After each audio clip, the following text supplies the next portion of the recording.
What's up, everyone? Welcome to episode number 384 of the Action Movie Guys podcast. I'm your host, Nate, and my co-host is Alex Figueroa. And on this episode, we are continuing on with action movies with one-word titles. A very abstract theme that made me be able to just pick a bunch of random movies that have nothing to do with each other. However, we can say Upgrade and this one, they are similar because they do with technology. A lot, technology and stuff like that. This is a movie called Swordfish. And this came out in 2001. I distinctly remember this movie coming out. I was in high school. And this was a big moment for a lot of high school boys because Halle Berry's in this movie. And we're going to talk about it when we get into the movie.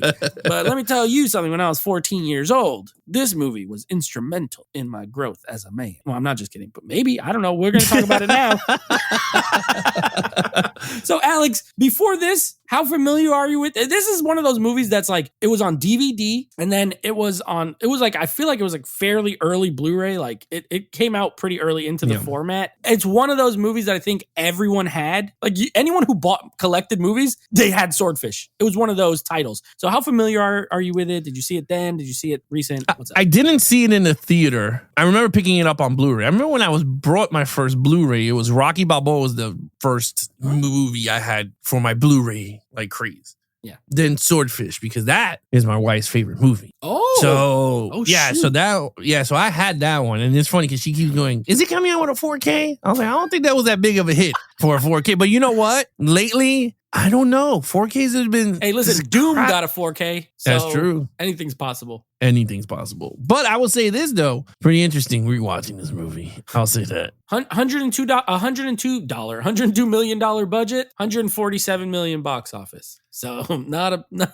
Not a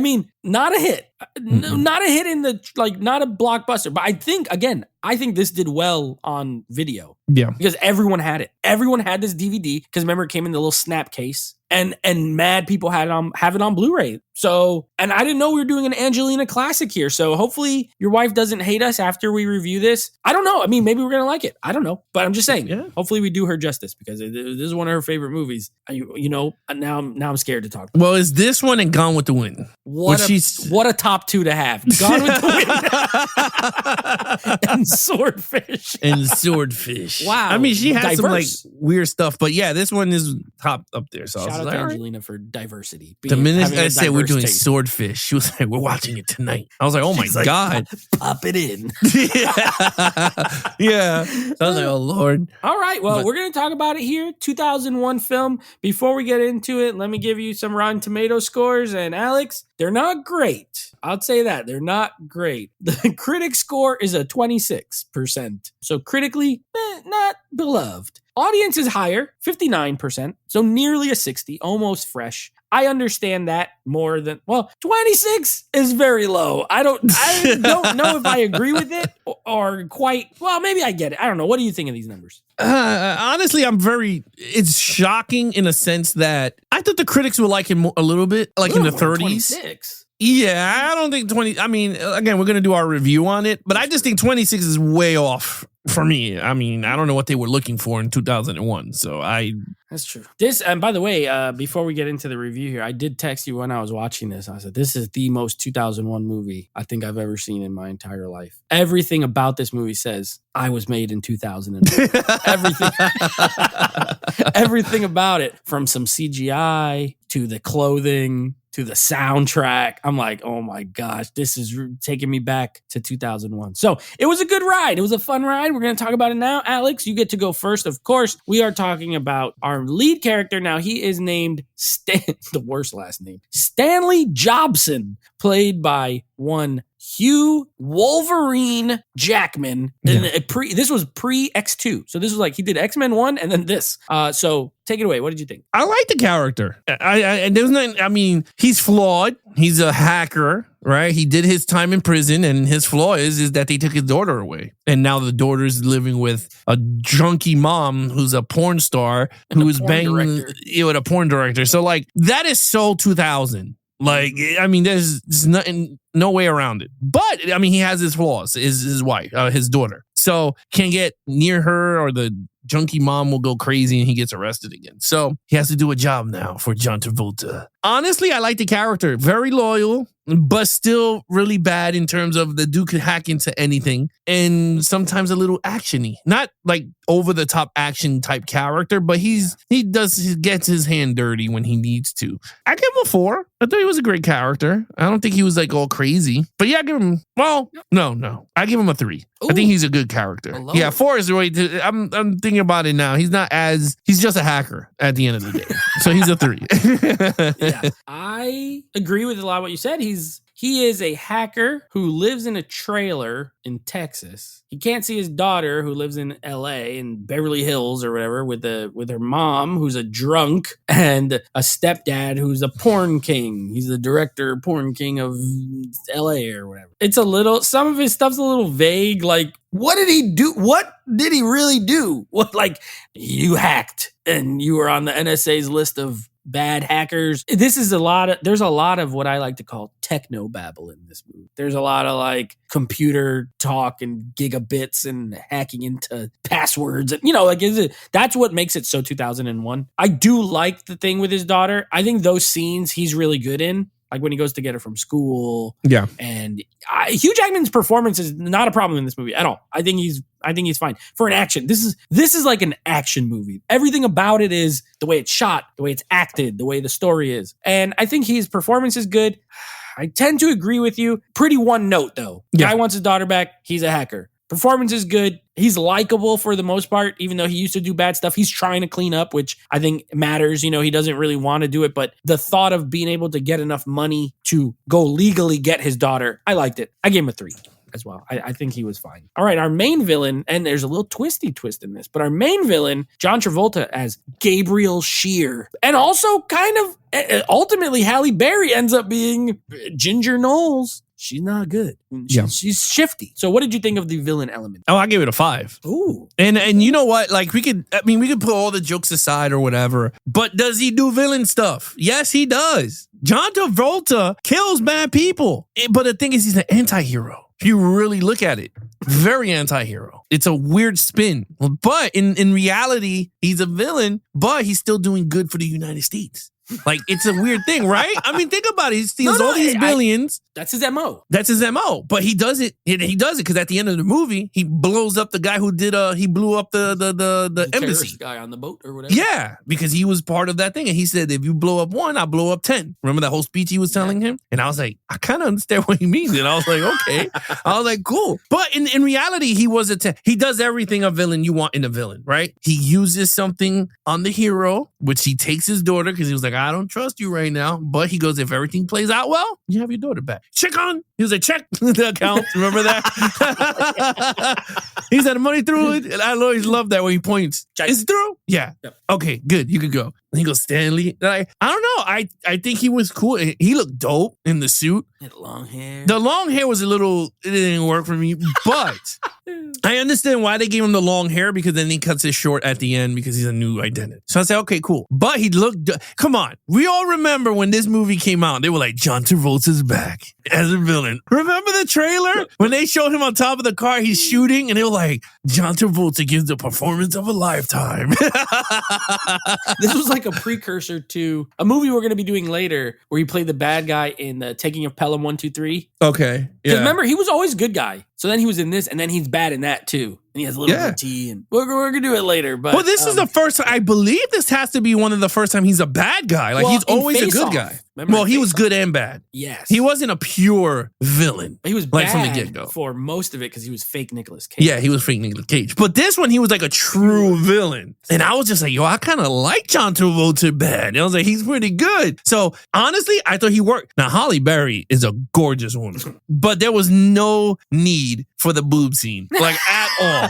Like, I mean, we were watching it, and again, I was just like, okay, cool. But when the scene came up, I'm like, it's random. What was the purpose of this scene? Like, there was no purpose of giving her millions of dollars to show her twins. I was like, of course there was, just to draw the guys in, but I was just like, there was no point. But anyway, it is what it is. But yeah, she's gorgeous, and I thought she was great. Yeah, I thought it was good. So I gave him a 5. I'll tell you right now, Alex, 14-year-old Nate disagrees with you on the necessity of that scene.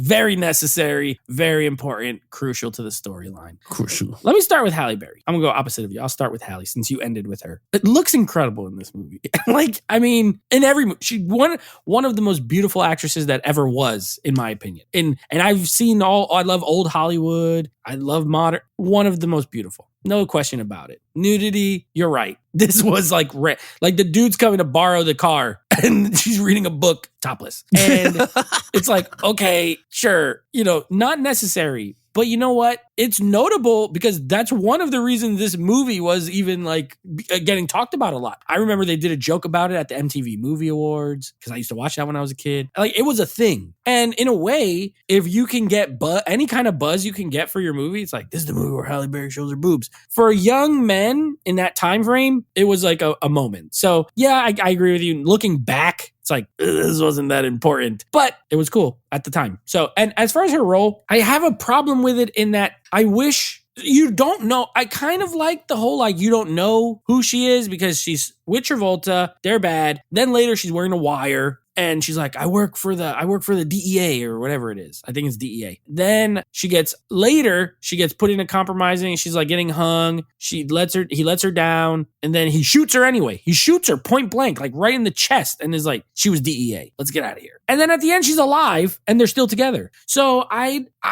don't love that. Like, I think she's good in the role, but I wish there was a little more clear kind of path.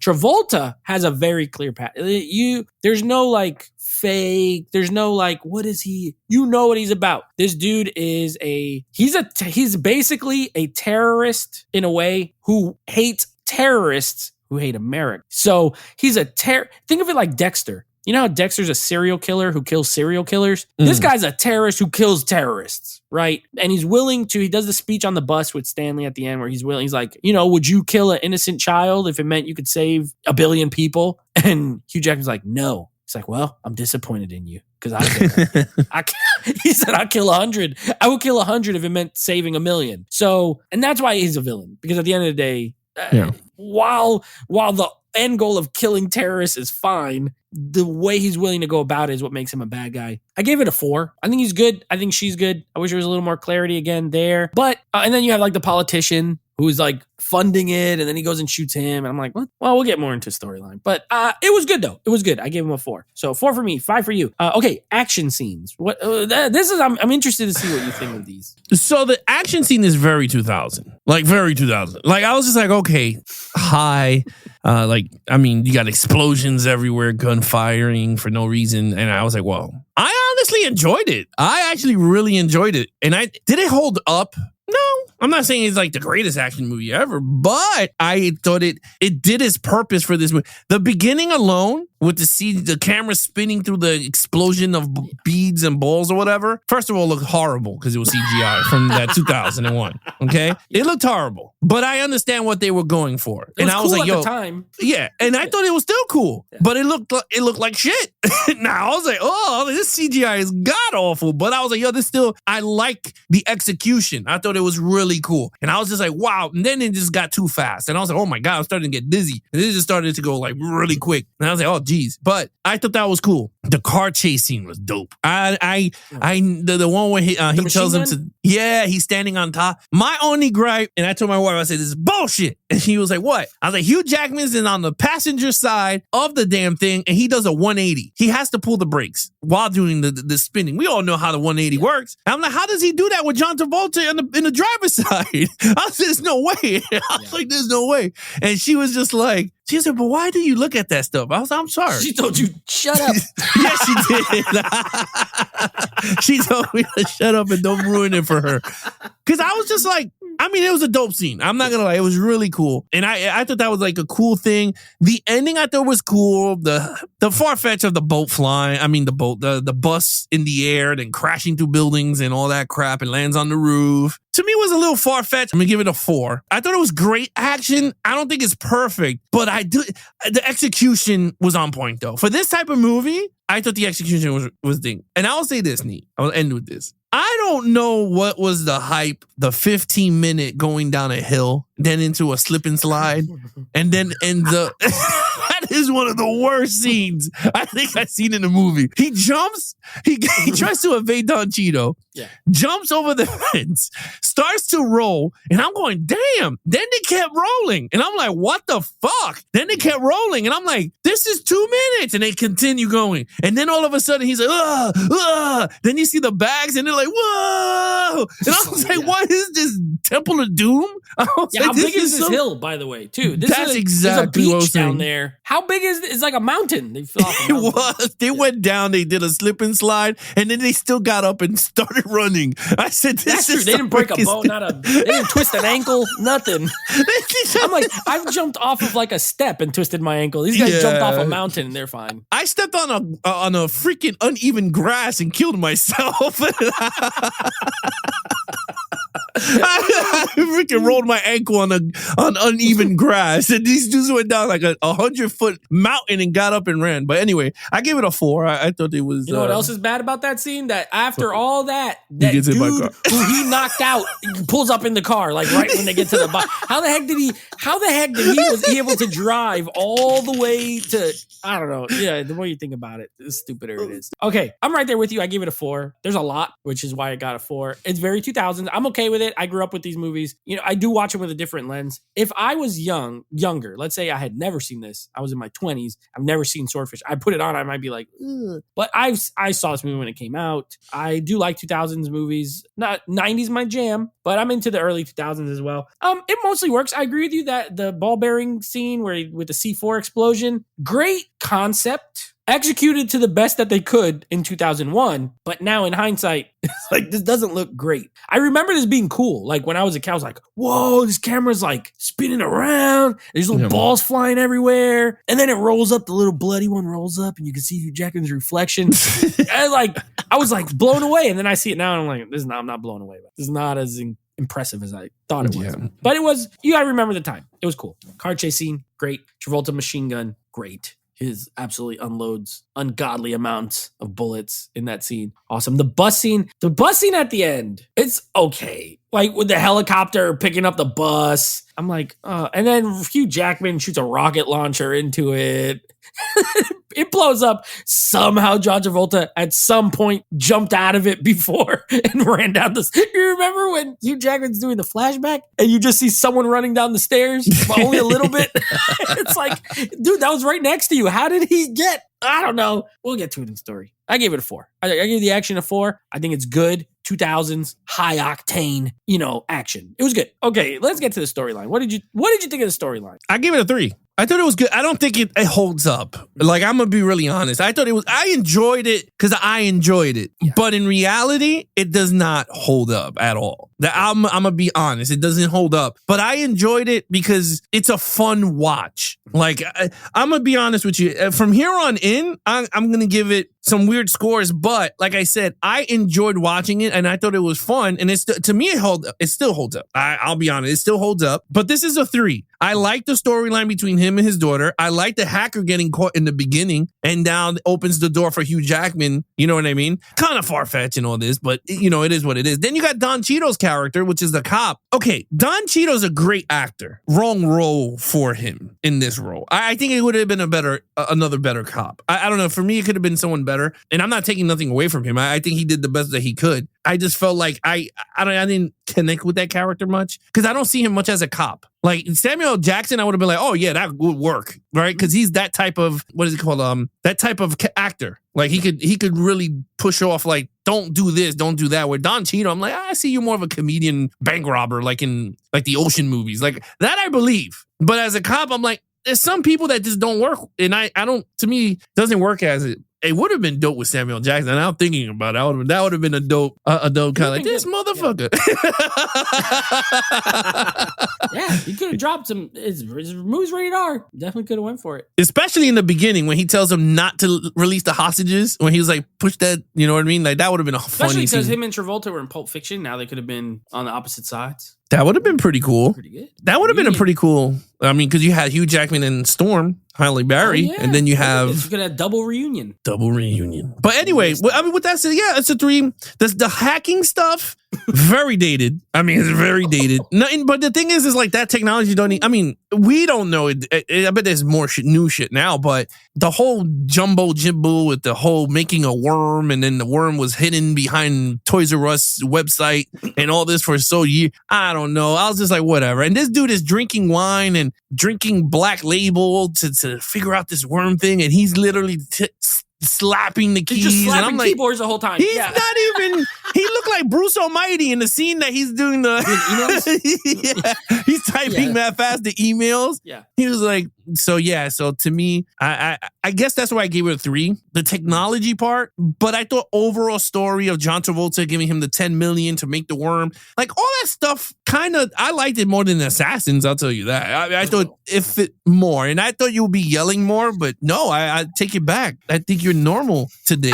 So with that said, I gave it a 3. All right. I gave it a 2. This is the weakest part. There's too many loose threads. I hate loose threads. One thing I don't like is loose threads. You know, I like a movie. I'm okay with ambiguous endings, right? Where it's like, oh, you kind of make your own decision. What do you think happened? But I don't like loose threads where it's just like you just have no idea. I feel like Don Cheadle, I agree with you in one perspective, is that I don't think his character gets any sort of like validation. What? Yeah, nothing. What happened with him? And then you have the guy who's over him at the part with the bomb, and he's like, "No, we're gonna take the girl." Doesn't matter. They're literally telling you this kid got a bomb strapped to her. Not a kid, but she's a young woman. She got a bomb vest. They could see. Them cops could see it. She's telling them, "No, put me back. Like, don't let me." That's not normal behavior. And they're just like, "No, pull her away. We're gonna blow it up. Doesn't matter. Who cares?" Like, it was so frustrating. I'm like, this is unrealistic. Then there's not enough. Like, okay, Don Cheadle and Hugh Jackman, you know, they have some sort of history together. He arrested him. That's the history. I just wish there was like a little bit more. Again, I don't like the Halle Berry ambiguousness of. I don't think it's well executed. Is she good? Is she bad? She gets shot. She's alive. John Travolta gets blown up. He's alive. They teased it with the fake body when Hugh Jackman sees the fake body on like in the fridge or whatever. But even then, okay, he planned to fake his death. How did he get off that bus? At what point and when? And it's just too. This movie's silly. This movie is silly. However, where I agree with you is this is a watchable crap. This movie's 100% a watchable crap for me. There's like really bad writing. Skip Woods was the writer. He's a hack. He's written a lot of like not good movies. This is very much a Joel Silver production. It feels all, but I like to watch it. It's entertaining. So I agree with you on that front. While I don't love the storyline, I like the movie. I tend to like, I could watch this movie. So anyway, what's your overall? Okay, so my overall, now this is where I deduct some points. 1, you can see is heavily influenced by The Matrix. Color grade is green in a lot of scenes.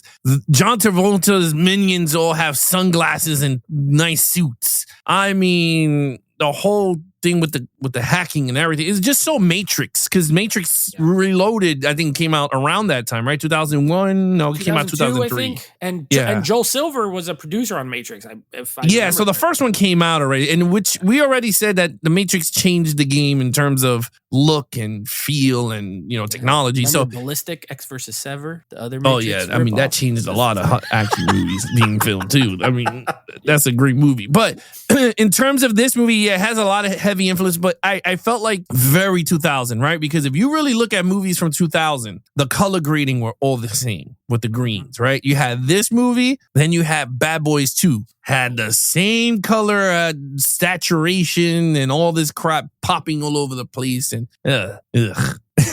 I'm glad that we went back to normal looking movies. But with that said, I give it a 4. It's still a great movie. I like it. It's a watchable crap. And I'm going to be honest with you. I'm with my wife on this one. If they come out with a 4K, I would think I would buy it. Yeah. You know looks why? Good. Blu-ray looks good.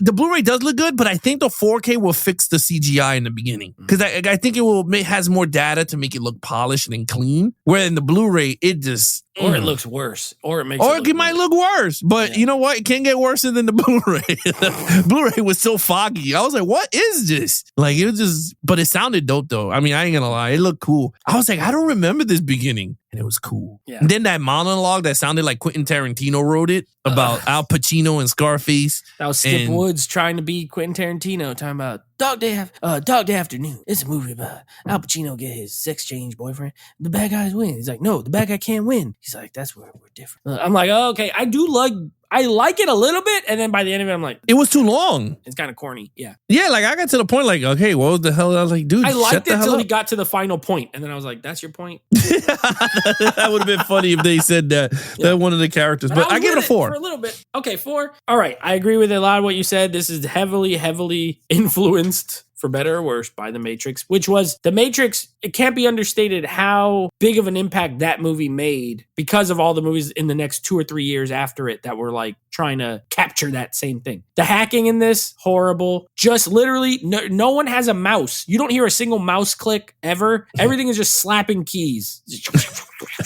It's like, okay, please. I hate that. It's still like that now. They have not figured out how to really show. Hackers don't just click a bunch of keys and type in. They use a mouse. They click on certain stuff, and then they might type in some code or something. Yes, but it's not just. And then all of a sudden the screen. I hate when it does that thing of like when it goes in and like shows a building all technological. Yeah. I'm like, oh my God, please, what is this? Anyway, dated. It's still better than Assassins. You're right about that. That's 1,000,000% correct. Watchable crap. I gave it a 3. I like it. I do like this movie. I own it. I don't plan on getting rid of it. I would watch this again. I've seen this movie like 5 or 6 times. So this was a rewatch just to make sure it's refreshed. But while watching it, I was like, I remember this. Nothing new. I will say one new thing actually, and this pissed me off. I love movies. You love movies. We all love movies. That's why we're talking about it. But what I hate is when something happens in a movie that reminds you that you're watching a movie. This is the scene where Don Cheadle is interrogating the terrorist guy at the beginning, the guy they got at the airport with his lawyer. Cool scene. So far, I like it. Comes in. He's like, how much you weigh? All this stuff. You know, he throws a coffee on, whatever. And there's a part where right then he picks him up and he slams him against the wall and the wall moves. And you know it's a set. And you know it's not a real building because the wall, like, no concrete wall like that will budge, but it shakes. And it's little things, like probably no one else even noticed it. Or maybe other people did. There's people who are more keen on it than I am. But I did right then. And I was like, oh, I forgot I'm watching a movie. The movie magic. They didn't do a good job with the movie magic. So anyway, a little nitpick. I mean, it's not even a nitpick. It's just next time you watch this movie, watch when he slams the gun on the wall and watch that wall shake. Because it's like, okay, the wall shook. Whatever. It's a movie. 3. I like this movie. I know that was a negative way to end it, but it's fun. It's entertaining. It is dated, though. If you grew up at this time, you're going to love it. If you're younger and you've never seen it, you might be like, what are these guys talking about? I'll just be honest with you. But anyway, what's your total points? It's a 20 out of a 25. Not bad. I have a 16 out of a 25. Watchable crap. I think this goes up on the list of watchable crap movies. It's kind of dumb. It's pretty stupid. It's very dated. And you know what? It's entertaining. And I like watching it.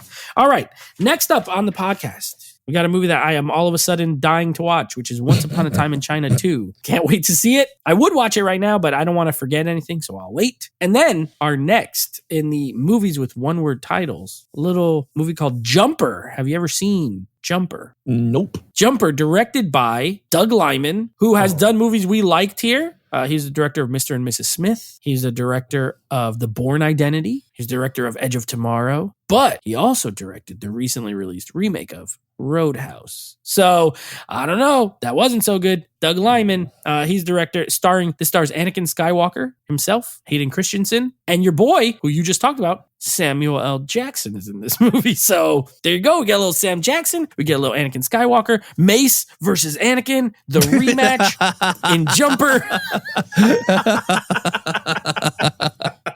So that's going to be our next one-word movie title that we're going to be doing. Yeah, I never seen Jumper. I heard of it, but I never seen it. All right, guys. I remember hating it, but we'll see how this goes. Oh, all right. Well, with that said, you guys want to follow us in our social media accounts, please follow Nate over on Instagram at Netflix Reviews. Check out the podcast with him and his friends called Netflix Movie Reviews. Anything AMG Podcast, you guys can follow us now on our YouTube channel at Action Movie Guy. Subscribe, leave some comments. Of course, you can take us on the go, any of your favorite podcast providers. Other than that, we're on TikTok now too. You guys can follow us at Geeks N, the letter N, Flicks. Other than that, he is your host, Nate from Netflix Reviews. I'm his co-host, Alex Figueroa. Be awesome to each other and geek out.